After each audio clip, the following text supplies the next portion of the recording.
Hello,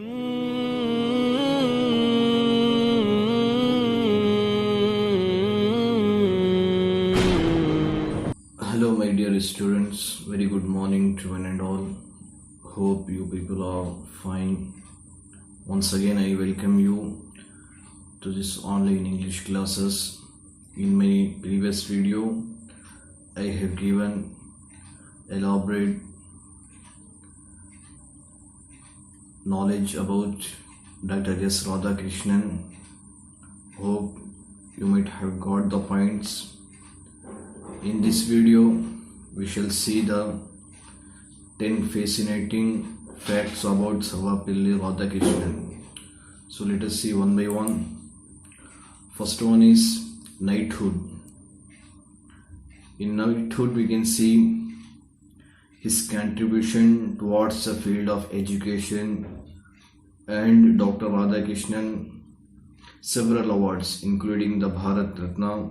He even received the knighthood from the British Emperor King George V in 1931 for his excellence in teaching. 3 decades later, Dr. Radhakrishnan was even honored with an Order of Merit by the Royal Folks of Britain. Second one, Templeton Prize. In 1975, towards the end of his life, Radhakrishnan was felicitated with a Templeton Prize by the well-known Templeton Foundation. However, the generous scholar donated the entire amount earned through the Templeton Prize to the Oxford University. Next one, his father was opposed to his education. Dr. Sarvapalli Radhakrishnan was born into an economically backward family in a village around the border of Tamil Nadu and Andhra Pradesh. His father wanted him to turn into a priest at a temple rather than study at an institution. But destiny had other plans. The young Radhakrishnan enrolled into a school at Tirutani and eventually became one of the most learned Indians. Then, a sweet tribute by his students. After a teaching stint at Mysore University, Dr. Radhakrishnan was moving to Calcutta on his next assignment. His beloved students bid him farewell by transporting Dr. Radhakrishnan in a flower carriage to the railway station. This carriage was propelled by these students who physically pulled it till its destination. Then H.N. Spalding, a renowned English scholar of the 20th century named H.N. Spalding, had become a great admirer of Sarvapalli Radhakrishnan after hearing the latter's speeches in England.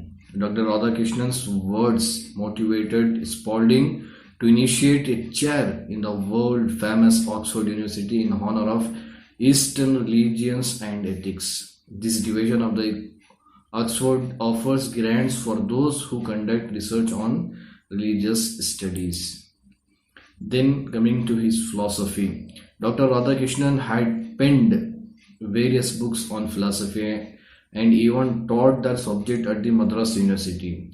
He is known as one of the best philosophers India has produced till date, and was well known even overseas. Not only in India, his name is still in the around world, overseas. Famous British philosopher and historian Bertrand Russell had once said that Radhakrishnan being appointed as the President of India would be the greatest honor to philosophy. Then his tryst with the Soviet Union and UNESCO. Dr. Radhakrishnan was given the responsibility of being India's ambassador to Soviet Union, which was a challenging task. Not many know that he was also appointed the chairman of UNESCO's executive board. the full form of UNESCO, United Nations Educational, Scientific and Cultural Organization. And eighth one, fitting reply against racism. It is believed that during a dinner in London, a British citizen remarked that all Indians are black-skinned. Dr. Radhakrishnan gently replied to this comment by saying that God once baked a piece of bread more than what was needed, and it was known as the so-called Negro. It was a beautiful reply for black-skinned.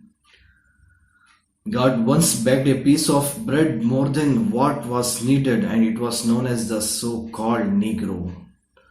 God's next experiment at baking was undercooked, which was non-European. The Almighty tried a final experiment where He baked the bread to the ideal extent, and it was termed Indian. So these are the famous replies of Dr. Radhakrishnan for these words, Indians or black skinned. So try to remember these words, these sentences. Then Benares Hindu University. This eminent teacher was appointed as the Vice Chancellor of Benares Hindu University in 1939, when the nation was still under British rule. The British governor of the region back then, Sir Maurice Hallett, wanted to turn the university campus into a war hospital, which was the latter's way of responding to the Quit India movement started by Mahatma Gandhi. Dr. Radhakrishnan strongly opposed this politically motivated thought of Hallett, as a result of which financial support to the university was stalled. Then Dr. Radhakrishnan personally approached philanthropists and thinkers across the country to raise funds in a bid to keep the university functioning. Then finally, his amusing behavior at the Rajya Sabha. Many have claimed that when the atmosphere inside the Parliament House becomes chaotic with political leaders arguing with each other, Dr. Radhakrishnan used to calm down the heated atmosphere in an unusual way. This is what the beauty of Dr. S. Radhakrishnan. He would recite verses from the Bhagavad Gita or the Bible to instill discipline within the crowd. Former Indian Prime Minister Jawaharlal Nehru had quoted that Dr. Radhakrishnan made the parliament sessions seem more like family gatherings. So, my dear students, these are all the fascinating facts about Sarvapillai Radhakrishnan. Hope you might have got the points. So, with these few points, with these few slides, I would like to conclude my video. Thank you one and all.